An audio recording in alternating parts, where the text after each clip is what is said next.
मोहब्बत वो खूबसूरत चीज़ है जिसके ज़िंदगी को जीते जीते स्वर्ग बना देती है।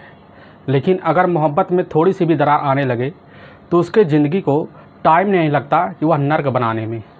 लेकिन इंसान जब अपने इस ज़िंदगी से इस मोहब्बत में इस तरह खो जाता है, वह नहीं देखता कि हमारे साथ यह क्या हो रहा है। आज की घटना में सेम ऐसा ही हुआ।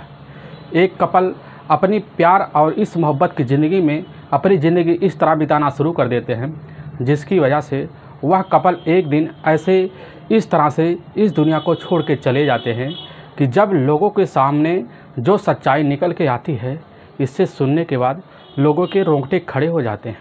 आखिर में जब उनके परिवार वालों को खबर लगता है कि आखिर ऐसा कैसे हो गया, तो उनके परिवार वाले भी दहशत जाते हैं। आज की घटना में क्या था, इस घटना की आप पूरी सच्चाई जानने के लिए इस वीडियो को आप लास्ट तक ज़रूर देखिएगा। नमस्कार दोस्तों, मैं प्रदीप कुमार आपको इस टेढ़ी बात चैनल पर मैं स्वागत करता हूं। दोस्तों आज की यह जो सच्ची घटना है, यह घटना है उत्तर प्रदेश। और उत्तर प्रदेश का एक ज़िला पड़ता है आजमगढ़, और ठीक उसी के पास एक थाना पड़ता है और वह पड़ता है जीपनपुर, और ठीक उसी के पास एक गांव पड़ता है जमसर गांव। मैं बात कर रहा हूं उसी जमसर गांव पास एक होटल होता है, वह होटल होता है royal star dhaba and family restaurant. और मैं बात कर रहा हूं 10 मार्च 2023 इसी साल का। तो दोपहर का टाइम होता है। दोपहर के टाइम पर उसी समय लगभग 2 बजे के आसपास का, तो होटल के जितने भी स्टाफ था सबका लगभग लंच सा हो चुका था। तो उसी बीच वहाँ पर एक कपल पहुँचते हैं। वह कपल जो होते हैं वह उसी समय उतरते हैं और वहाँ जैसे ही वहाँ वेटर के पास जाते हैं तो वहाँ खाने की मांग करते हैं। तो वेटर कह देते हैं कि साहब अभी हमारे जितने भी वेटर हैं सबका लंच हो चुका है और अभी लगभग 2 घंटे लग सकता है, तो इसीलिए अभी लेट होगा। तो वहाँ पर कपल जो होते जो व्यक्ति होता है वह व्यक्ति बोल देता है कि ठीक है, अभी हमारे लिए सिर्फ नाश्ता और पानी का व्यवस्था कर लो और हम जो है हम जाकर उसी मेज़ पर बैठते हैं। और उसी समय वेटर कह देता है ठीक है साहब, आप चलिए, हम वहाँ पर लाकर आपके लिए नमकीन और चाय लाते हैं। और जैसे ही कुछ देर होता है, कुछ देर जाने के बाद वहाँ पर जाकर दोनों जो कपल होते हैं, कपल जोड़े जाकर कुछ देर बैठे होते हैं। लेकिन कुछ वक्त बीतने के बाद अब जैसे ही वह बनकर जो वेटर होता है, वेटर अपना चाय बना लेता है और जैसे ही वह प्लेट में रखने लगता है तो उसी बीच गोली की तेज़ आवाज़ आती है और तुरंत वह वेटर चौंक जाता है। वेटर जो होता है वह प्लेट छोड़कर तुरंत ही उसी समय भागने लगता है और भागने की वजह से वह तुरंत जैसे ही आगे बढ़ता है तो वह जैसे उस कपल के पास पहुंचता है तो देखता है कि उनमें जो एक कपल है और जो लड़की होती है वह लड़की गिर चुकी है। वह जो कपल है वह खड़ा होकर लग रहा है और तुरंत यह कपल जो होता है जैसे लोगों के शोर शराबा करता है तो लोग जितने भी वेटर थे आसपास जहाँ गए थे सब इकट्ठा होने की कोशिश कर रहे थे। तभी वह जो कपल में जो लड़का होता है वह लड़का जाकर उसी के बाथरूम में छिप जाता है। आसपास जितने लोग होते उस लड़की को देखने लग जाते हैं और देखने लगने की वजह से उस लड़की को जो है सहारा देने लगते हैं और उस लड़की को देखते हैं उनकी नज़र जो होती है उन वेटरों की नज़र काफ़ी हैरान से रह जाती है। और कुछ वक्त और बीतता है तो इसकी सूचना जो होती है वेटरों के द्वारा तुरंत वहाँ के जो मैनेजर होते हैं उनको दे दिया जाता है। और मैनेजर जो होते हैं कैसे का तैसे कर भाग कर उसी समय उसी वक्त पहुँच जाते हैं। और जैसे ही पहुंचते हैं तो लोगों को खबर दी जाती है और तुरंत कुछ वक्त बीतने के बाद बाथरूम जो होता है, बाथरूम से भी एक गोली दगने की आवाज़ आती है। और आवाज़ आती है तो वह लोग तुरंत ही समझ जाते हैं कि आखिर अंदर हो क्या गया। और यह लोग समझ जाते हैं यह मामला हमारी बस की बात नहीं है, यह मामला पुलिस की है। और उसी में से वेटर जो होते हैं तुरंत अब जो कि 100 नंबर पर डायल कर देते हैं। डायल करने के बाद वहाँ की नज़दीकी पुलिस थाने की जो टीम होती है उसी समय जिप्सी लिए घटनास्थल पर पहुँच जाती है। घटनास्थल पहुंचने के बाद तुरंत ही अब उस जो लड़की होती है वह लड़की एक घायल अवस्था में पड़ी होती है। और जब पुलिस उस लड़की को देखने लग जाती है तो पता चलता है कि उसके कनपट्टी पर छूते हुए गोली निकल गई है, लेकिन उसके जो कनपट्टी पर अभी काफ़ी ज़्यादा ब्लड बह रहे हैं। पुलिस जो होती है अब उसी समय उस लड़की को अपने अंदर लेती है और लेने के बाद उसका जब शिनाख्त करती है, शिनाख्त करने के बाद पता लगता है उस लड़की की अभी सांसें चल रही हैं। और पुलिस तुरंत ही जो होती है उसी समय अपने स्टाफ की मदद से उस लड़की को नज़दीकी सरकारी अस्पताल में भिजवा देती है। अब इधर जैसे ही कुछ वक्त बीतता है तो पुलिस को ध्यान आता है कि आखिर वह लड़का गया कहाँ। तो वेटर जो होते हैं उसी समय पुलिस के सामने बताने लग जाते हैं कि साहब यह जो लड़का है यह लड़का इसी बाथरूम में गया है, लेकिन अंदर से गोली दगने की आवाज़ आई है। पुलिस सोचती है कि अब जो होना था हो गया लग रहा है, और पुलिस जैसे ही पहुंचती है तो दरवाज़ा जो है तोड़ देती है, और तोड़ती है उसके सामने वही हस्त्र निकलता है जो पुलिस ने पहले सोच रखा था। तो देखती है कि वह लड़का जो होता है, वह लड़का अपने हाथ में एक रिवाल्वर लिए हुए वहीं पर लहूलुहान पड़ा हुआ है, और पुलिस उस लड़के के बॉडी को कब्जे में लेती है। लेने के बाद तुरंत ही उसका पूरा शिनाख्त करती है। शिनाख्त करने के बाद पुलिस जो होती है सबसे पहले उस लड़के का मोबाइल नंबर लेती है। लेने के बाद तुरंत ही उसका मोबाइल नंबर का जो होता है उसके घर का पता निकालती है। उसके घर का पता निकालती है, तुरंत उसके घर वालों को सूचना दे देती है, और उधर जो लड़की वाले थे उनके घर वालों को भी सूचना देती है। जैसे उन लड़की और उस लड़के वाले के घर को यह सूचना मिलता है, तुरंत ही वह चीखते चिल्लाते उसी नज़दीकी सरकारी अस्पताल में पहुँचते हैं।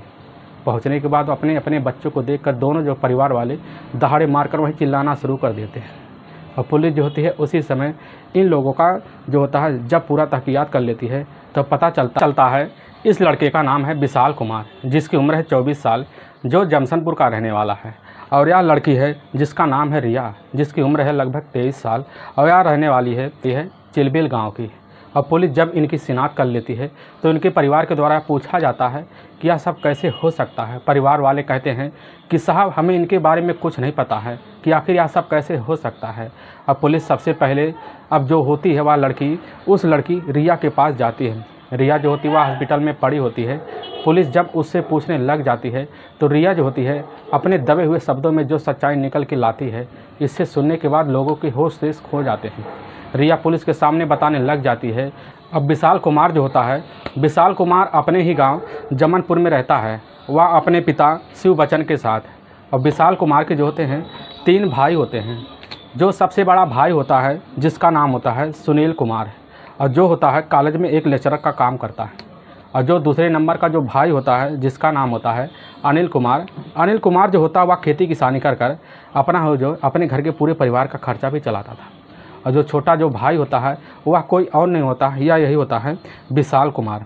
विशाल कुमार जो होता है लगभग अपने गांव से 3 से 4 किलोमीटर की दूरी पर पड़ता है नैना देवी कॉलेज। उसी नैना देवी कॉलेज में फर्स्ट ईयर की पढ़ाई कर रहा था। पढ़ाई करने के बीच जो होता है वह अपने घर की जिम्मेदारी भी अपने ऊपर विशाल कुमार उठा रखा था। उसके जो पिता होते हैं, उसके पिता उसको जो है एक बाइक लेकर दे रखे थे, जिसकी वजह से वह स्कूल आने जाने में उसको हेल्प मिलता था।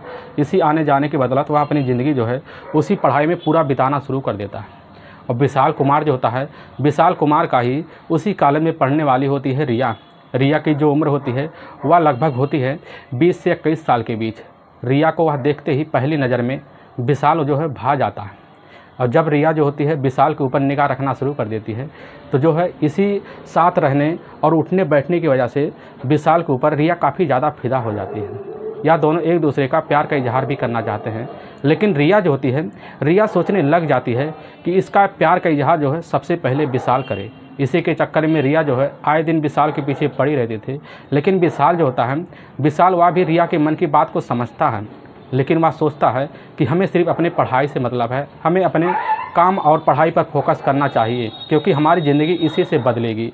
अब इसीलिए वह जो होती है रिया उसके आए दिन उसके ही पीछे उससे बात करने के लिए पड़ी रहती है।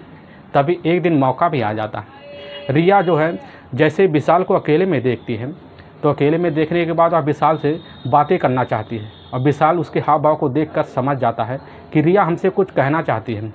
तो रिया से जैसे बोलता है, कहो क्या बात है, कुछ तो हमसे कहना चाहती हो। तो वह रिया कहने लग जाती है कि हम तुमसे यही कहना चाहते हैं कि हम तुमसे प्यार करते हैं और बेपनाह मोहब्बत करते हैं। तो विशाल कहता है कि या तो सब ठीक है, लेकिन यहाँ ऐसा बात है कि दुनिया बहुत ही बड़ी है, हर कोई बोल के पीछे हट जाता है, कहीं तुम तो उन्हीं में से तो नहीं निकलोगी। तो रिया कहती है हमारे साथ और हमारे जीवन में ऐसा कभी नहीं हो सकता है, क्योंकि हमारे निगाहों में आए दिन तुम इस तरह बस गए हो कि हमारा रात जीना दुश्वार हो गया। अब जैसे इस बात को विशाल सुनता है, वह समझ लेता है कि रिया हमसे सच्ची मोहब्बत करती है। इसीलिए रिया का वह जो है प्यार उसी समय विशाल एक्सेप्ट कर लेता है। एक्सेप्ट करने के बाद दोनों अपने ही कॉलेज में अपना प्यार और इस इजहार करने का जो ज़िंदगी होता है जीना भी शुरू कर देते हैं। दोनों साथ अपने ही कॉलेज में पढ़ाई शुरू कर देते हैं। दोनों की प्यार भरी ज़िंदगी बीतना शुरू हो जाता है। लगभग 1.5 साल का वक्त बीत जाता है। अब रिया जो होती है, रिया विशाल से मांग करते हैं क्यों ना हम चले अपने परिवार वालों से शादी की बात करें, तो विशाल जो होता है, विशाल बस तुरंत ही सोचता है क्यों ना हम चलें अपने बड़े भाई अनिल से बात करें, क्योंकि हमारे घर के जो परिवार के जो मुखिया है वह मुखिया कोई और नहीं है, वह मुखिया हमारे बड़े भाई अनिल है। अब उसी समय जो होता है विशाल अपने घर जाता है और अपने भाई अनिल के सामने जो होता है एक दबे हुए शब्द में कहने लगता है कि बड़े भाई हम शादी करना चाहते हैं। तो वह अनिल कहने लगता है कि आखिर में तुम किससे शादी करना चाहते हो।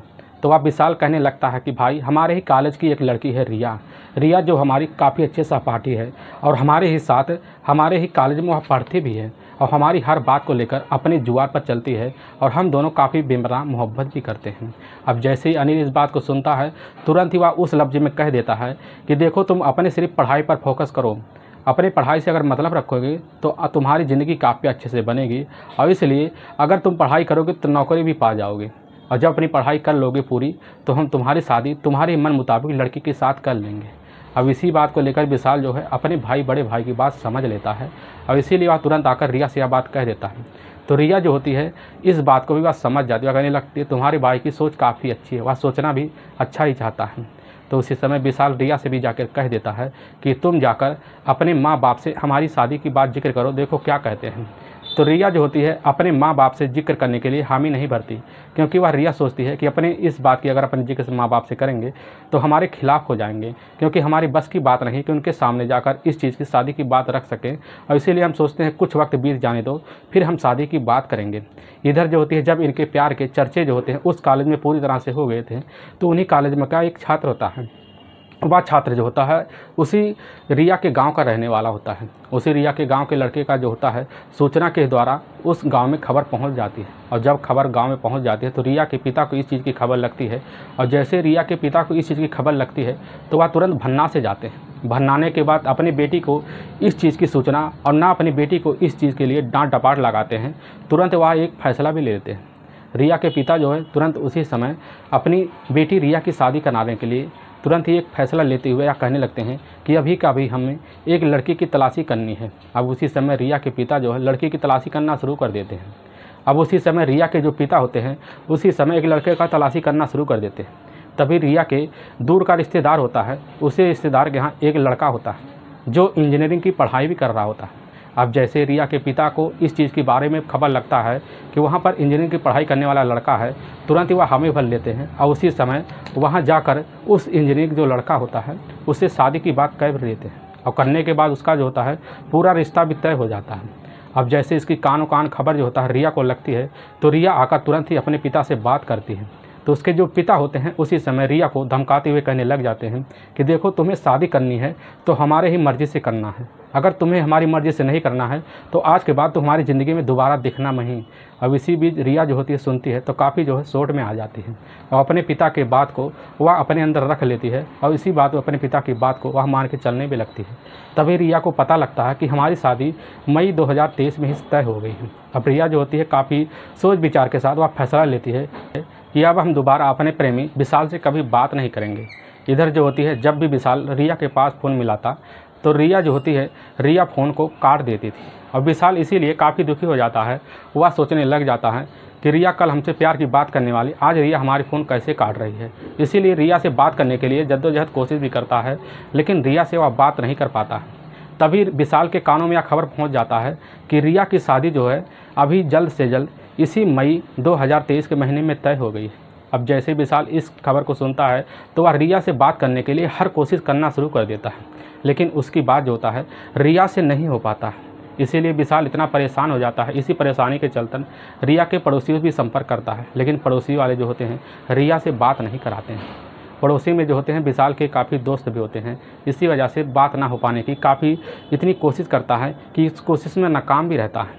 लेकिन इसीलिए रिया से जैसे वह मौका पाने की कोशिश करता है तो उसका मौका भी विशाल का कामयाब हो जाता है।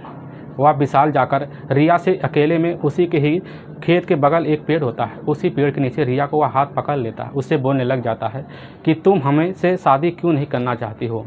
तो रिया कहने लग जाती है कि हमारे पिता जहाँ पर कहेंगे हमारी शादी हम वहीं पर शादी करेंगे, क्योंकि हमारे पिता ही हमारी ज़िंदगी बना रहे हैं और जो ज़िंदगी बनाता है वही हमारा ही मालिक होता है।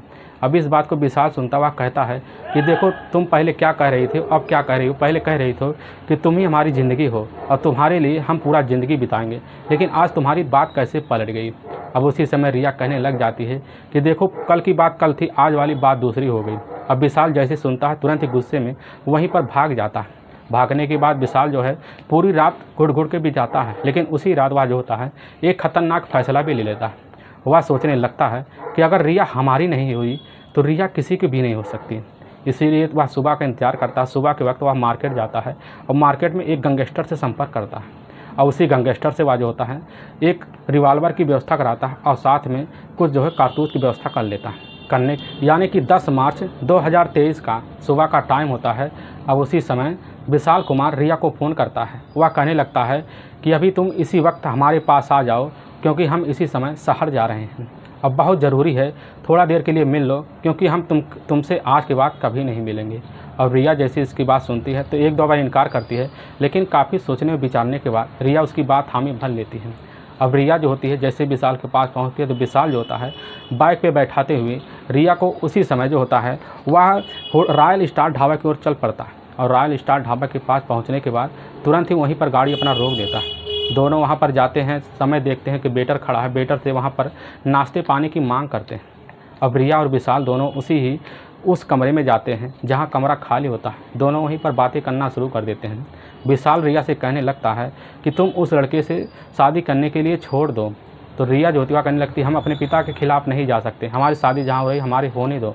तो विशाल उससे काफ़ी ज़्यादा बाहर बातें करता है और बातें करने के बीच दोनों में उसी समय झगड़े तकरार शुरू हो जाते हैं। झगड़े तकरार के बीच विशाल का दिमाग इतना ख़राब हो जाता है कि इसी खराबी के बीच जो होता है विशाल अपने ही जेब से वह रिवॉल्वर निकालता है।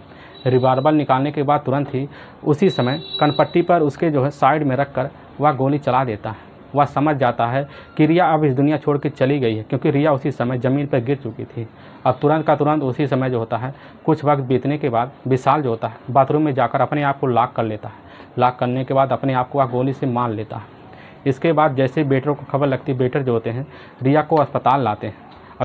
और इसके बाद पुलिस के सामने जो सच्चाई निकल के आई, पुलिस इसी सच्चाई की बदौलत इस घटना को पूरी तरह से सबके सामने रख पाई। लेकिन इसकी खबर जो होता है विशाल के जब घर परिवार वालों को खबर लगा तो उनके पैरों तले से ज़मीन से खिसक सी गई। दोस्तों, इस घटना का सुनाने का उद्देश्य हमें किसी को परेशान करना नहीं है और ना ही किसी के दिल को ठेस पहुंचाना है। बस आपको यह बताना है कि आप जहां भी रहें आप सावधान और सतर्क जरूर रहें। दोस्तों, अगर आपको यह वीडियो पसंद आ रहा है तो इस वीडियो को आप ज़्यादा से ज़्यादा शेयर और सब्सक्राइब ज़रूर करें, जिससे हम आपके बहुत आभारी रहेंगे। फिर मिलेंगे नेक्स्ट वीडियो लेकर, तब तक के लिए जय हिंद, जय भारत।